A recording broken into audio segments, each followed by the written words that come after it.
നമസ്കാരം. ജ്യോതിഷ പങ്ക്തിയിലേക്ക് എല്ലാവർക്കും സ്വാഗതം.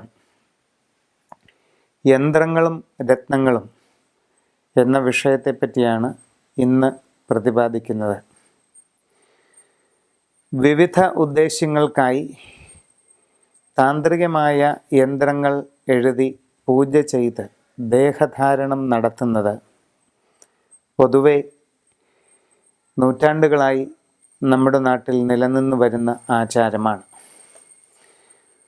ജീവിതത്തിൻ്റെ ഓരോ സാഹചര്യങ്ങൾക്കനുസരിച്ച് ഓരോരോ ആവശ്യങ്ങൾക്കും ലക്ഷ്യപ്രാപ്തികൾക്കുമായി വ്യത്യസ്തങ്ങളായ ഓരോ യന്ത്രങ്ങൾ തയ്യാർ ചെയ്ത് ധരിക്കുന്നത് വളരെ പണ്ട് മുതൽക്കേ ഉള്ള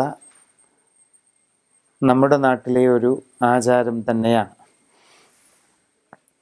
അശ്വതി മുതൽ രേവതി വരെയുള്ള 27 നാളുകാർക്കും അവരവരുടെ ഇപ്പോഴുള്ള ഗ്രഹസ്ഥിതി അനുസരിച്ച് ഉദ്ദേശിക്കുന്ന കാര്യസിദ്ധിക്ക് വേണ്ടിയും തൽക്കാല ക്ലേശ നിവാരണത്തിന് വേണ്ടിയുമൊക്കെ ഏതേത് യന്ത്രങ്ങൾ ധരിക്കാമെന്നും അത് എപ്രകാരം ഉപയോഗിക്കാമെന്നും വ്യക്തമാക്കുകയാണ് ഇന്ന് ചെയ്യുന്നത്.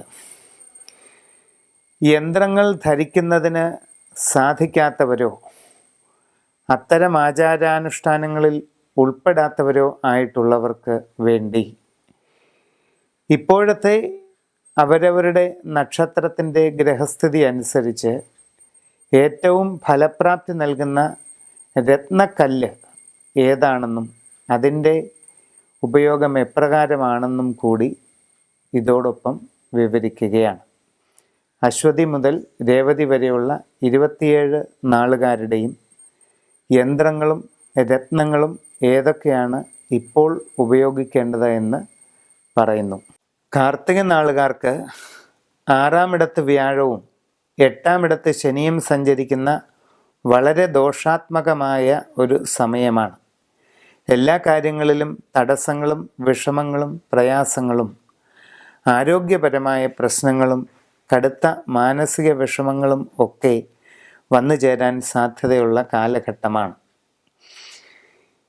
കാർത്തിക നാളുകാരെ സംബന്ധിച്ച് തങ്ങൾ അഭിമുഖീകരിക്കുന്ന എല്ലാ പ്രയാസങ്ങളിൽ നിന്നും വിഷമങ്ങളിൽ നിന്നും തടസ്സ പ്രതിസന്ധികളിൽ നിന്നും ഒരു മോചനം ലഭിക്കുന്നതിനായി മഹാതാരായന്ത്രം ധരിക്കുന്നത് വളരെയധികം ഗുണം ചെയ്യുന്നു.